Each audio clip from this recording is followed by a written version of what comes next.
Hello, good morning. Maya Payabak po kaya kayong sabla.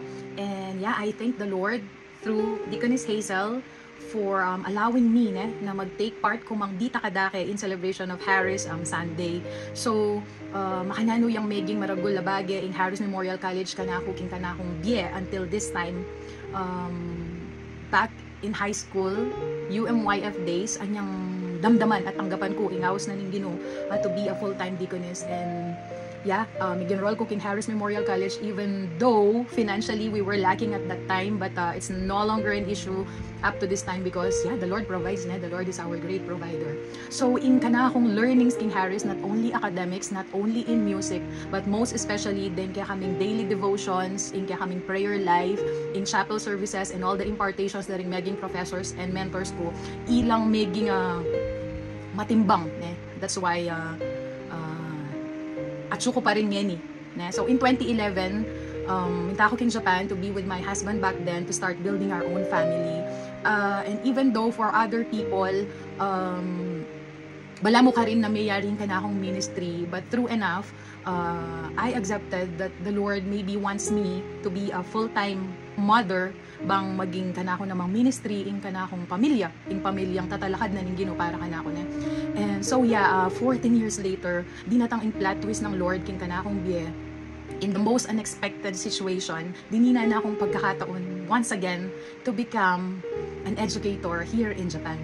So chances or blessing na binyan na kanakong Lord to be in an institution where I teach children of different colors and nationalities, not only academically, but I believe dahil na akong Lord ka rin to plant seeds of hope and faith in their hearts. At ala kong pwedeng maging balikan each time I pass my resume, each time I pass my CVs, nung aluwaing foundation ko, Harris Memorial College and my United Methodist Faith. Even though kulang ko karing requirements, every time I showed up on interviews, I often say, just try me and just give me a chance. Not because I am confident on myself na agyo ko, but because I know that ang impart ng Lord kin puso ko, they are still there. And I have too much confidence that the Lord will just bring me there.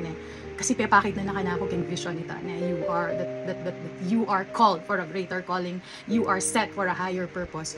So yeah, apart from being a teacher, even though in Japan there is only 1% of Christianity in the whole population,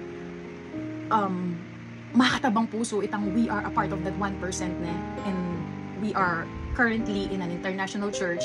I was assigned to lead the music ministry of the church.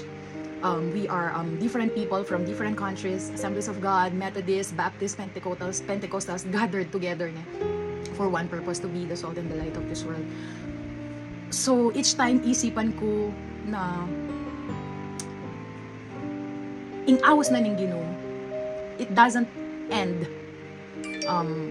in a place. Ingawas na ning Ginoo, it has no boundaries. Even though I no longer serve as a full-time deaconess of the United Methodist Church, I am proud to say that the Lord can use you with your God-given talents. No ka rin ka man miras. The Lord will still let you stand out and make a difference. Not for you to boast on yourself, but to draw people back to the Lord. So, in this season where we celebrate Harris Sunday, where we celebrate Deaconesses, pupugayan ko la ring bawat kapilyang mag-support, may nantabe, at sinawang mag-guide, karing ganaganang young women who wanted to be a deaconess. I also give my highest respect karing kanakong professors, and kanakong mentors, and kanakong alma mater, and most especially pupugayan at didinan ko lang maya pa oras din ganaganang pengaring ating anak sa kunisa. You must be proud because the Lord has chosen you bang maging kasangkapan, bang makapaltuwa mo sa kunisa.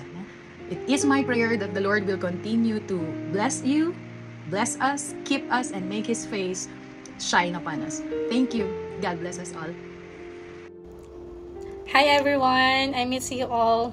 So, nandito po ako para i-greet kayo ng happy Harris Sundays, at lalo na sa ating mga manggagawang babae sa ating iglesia. Nawa maging masaya at blessed Sunday po ang ating maranasan sa araw na ito. So, nandito po ako para mag-answer ng question. Sabi po ni Deaconess Hazel kung pwede po ba akong answer ng question. So sabi ko naman, oo, at ano yung tanong na kailangan ko sagutin. So medyo mahirap po yata at medyo kakarug ko po. Naramdaman kaya yung boses ko kakarugyo. So para po answeran kay itang question ng Deaconess Hazel, sinulat ko na mo po kayong kanakong device para kaya po kalingwan at ako po malili.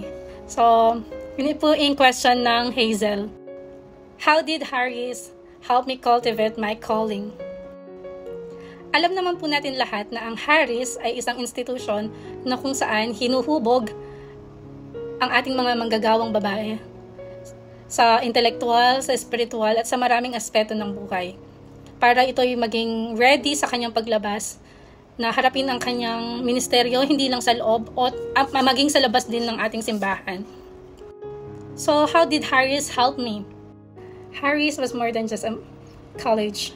It was a sacred ground where God began to reveal His purpose to my life.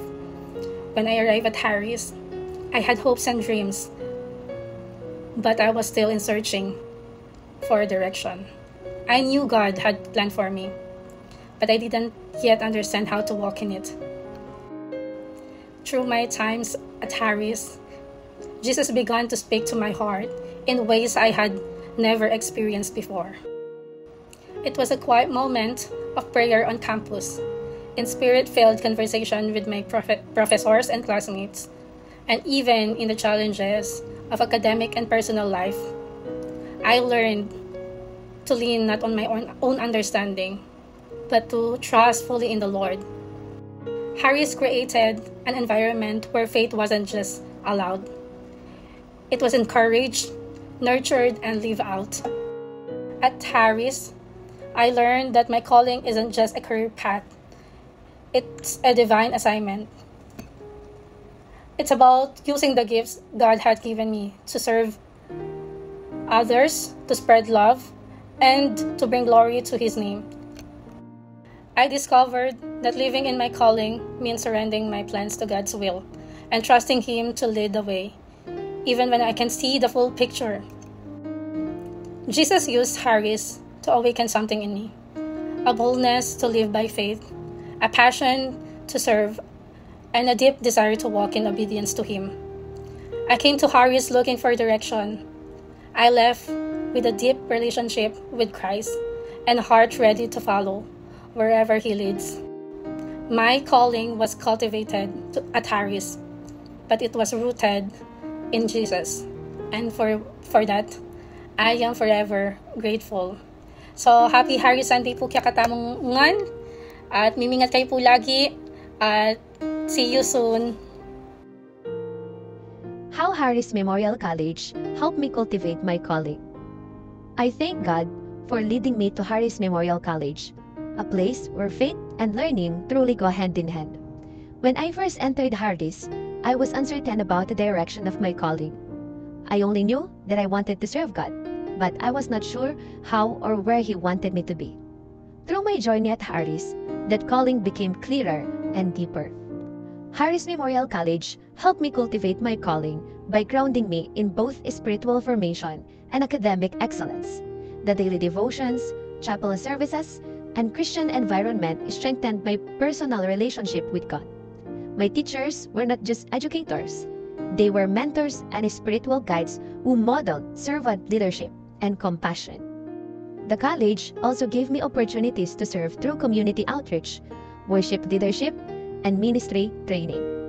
Each experience allowed me to apply what I learned in the classroom to real-life ministry situations. I discovered that my calling is not only about what I can do, but who I am becoming in Christ. Through Harris, I learned that the true calling is nurtured through discipline, humility, and love for others.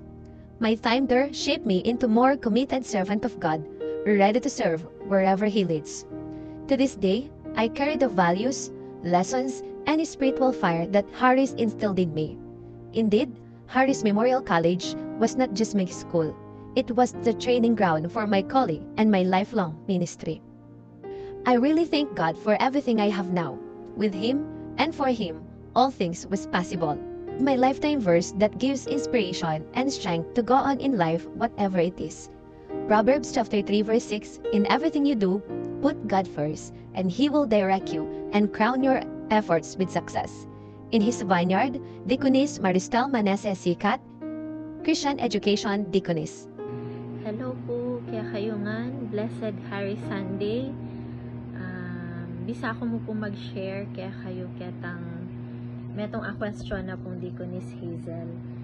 So, in Harris, eya mo po institution na mag-teach kareng mga estudyante academically, but Harris teaches all deaconesses holistically, especially po itang relationship mikang Lord.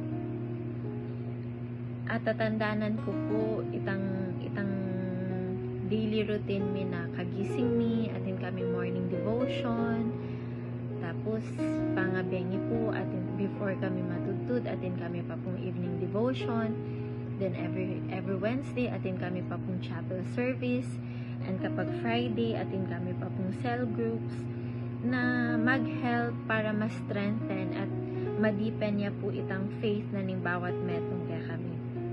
Through this, asabi ko po na initang maging way para magpatuloy kami king Harris. At laging mag-remind kaya kami kung nano po ba itang sagot mi kang Lord when He called me kaning ministry ngayon. Kasi pag may pagkwentuhan kami pin po kareng abi ako mga diakonesa, kareng mga kaklase ko, itang daratang po talaga itang time na bisa kaming sumuko. But hanggaya mo po ketang aiisip naman po itang malalyari talaga kasi talaga in Harris pin po mag-help ya kaya kami para maging matibe kami po despite karetang mga challenges o pagsubok na daratang kaya kami. And I know balo yu po o aware kayo na alina ko connected ketang King Committee on Deaconess Service, but sabi dapin po, once a deaconess, always a deaconess. And I'm blessed and happy na in simple ways, maka-perform ko pa rin po kareng ministries na nitang metong a deaconess.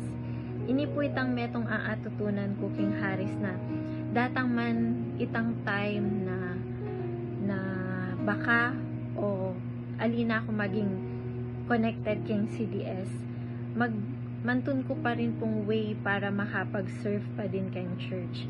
And I am happy na agagamit ko pa din po itang ega-naga ng learnings ko king Harris hanggang yan.